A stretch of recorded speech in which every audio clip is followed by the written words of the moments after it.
गृह मंत्री अमित शाह के नक्सलवाद को लेकर दिए बयान के बाद अब नक्सलियों का एक पत्र सामने आया है और इस पत्र में सीधे तौर पर 8 अक्टूबर से लेकर 14 अक्टूबर तक प्रतिरोध सप्ताह और 15 अक्टूबर को 5 राज्यों को बंद का ऐलान कर दिया।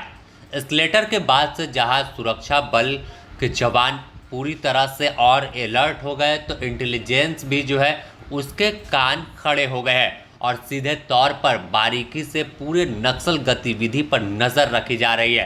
हो सकता है कि इस दौरान नक्सली किसी बड़ी वारदात को अंजाम दे दे।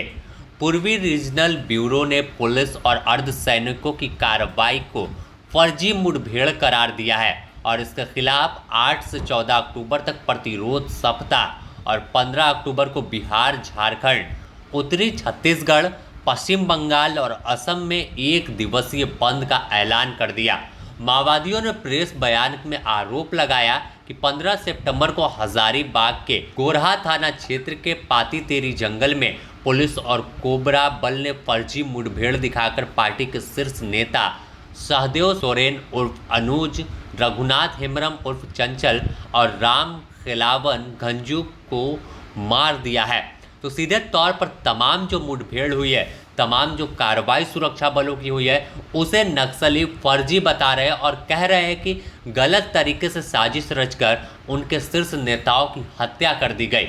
हालांकि जिस तरह से कार्रवाई हो रही है, इससे नक्सलवाद के खात्मे की ओर तमाम राज्य बढ़ रहा है। पत्र में यह भी बताया गया कि 7 सितंबर को रांची में रेडियो प्रसारण केंद्र से प्रसारित खबर में जोनल कमांडर अमित हासदा उर्फ अपटन की मुठभेड़ में मौत की खबर मिली, जबकि संगठन का कहना है कि पुलिस ने उन्हें 4 सितंबर को ही गिरफ्तार कर लिया था और 3 दिन तक यातनाएं दी, बाद में गोली मार दी।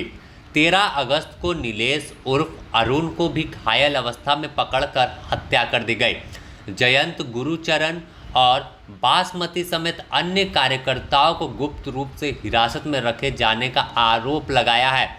तो यह गंभीर आरोप सुरक्षा बल के जवानों पर लगा रहा है और सीधे तौर पर जो केंद्र सरकार ने ऑपरेशन ब्लैक फॉरेस्ट नाम दिया है, तो वही कई जगहों पर ऑपरेशन कागार के नाम से इसे आगे बढ़ाया जा रहा है। छत्तीसगढ़ में देखें तो डीआरजी जवान लीड कर रहे हैं पूरे ऑपरेशन को और बस्तर बीजापुर का इलाका है, वहाँ पर नक्सली गतिविधि पर पूरी तरह से लगाम लगाने को लेकर जो डीआरजी जवान है उनके नेतृत्व में ऑपरेशन कागार चल रहा है और उसके साथ कोबरा सीआरपीएफ के जवान जो है वो शामिल है।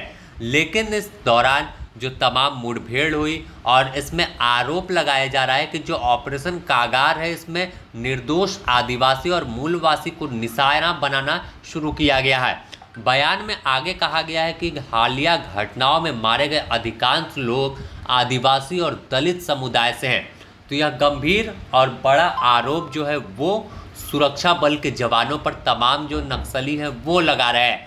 माओवादियों ने सीधे तौर पर अर्धसैनिक बलों से अपील की है कि अफसरों के दबाव में फर्जी मुठभेड़ और बर्बर कार्रवाई में शामिल ना हो, अन्यथा पार्टी भी जवाबी कदम उठाने को बाध्य होगी। संगठन ने किसानों, मजदूरों, छात्रों, युवाओं, महिलाओं, वकीलों, डॉक्टर और मानव अधिकार कार्यकर्ता से प्रतिरोध सप्ताह और बंद को सफल बनाने का आह्वान किया है। तो यह 2 पेज का लेटर है और पूर्वी रीजनल ब्यूरो के प्रवक्ता संकेत की ओर से जारी किया गया है।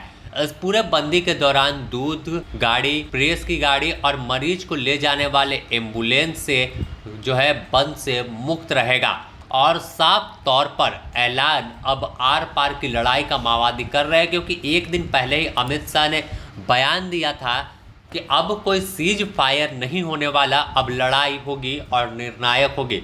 और सीधे तौर पर कहा 31 मार्च 2026 नया सवेरा होगा और इस नए सवेरे में नक्सलवाद नाम की कोई चीज़ नहीं बचेगी। Bureau report, the news post, Ranchi.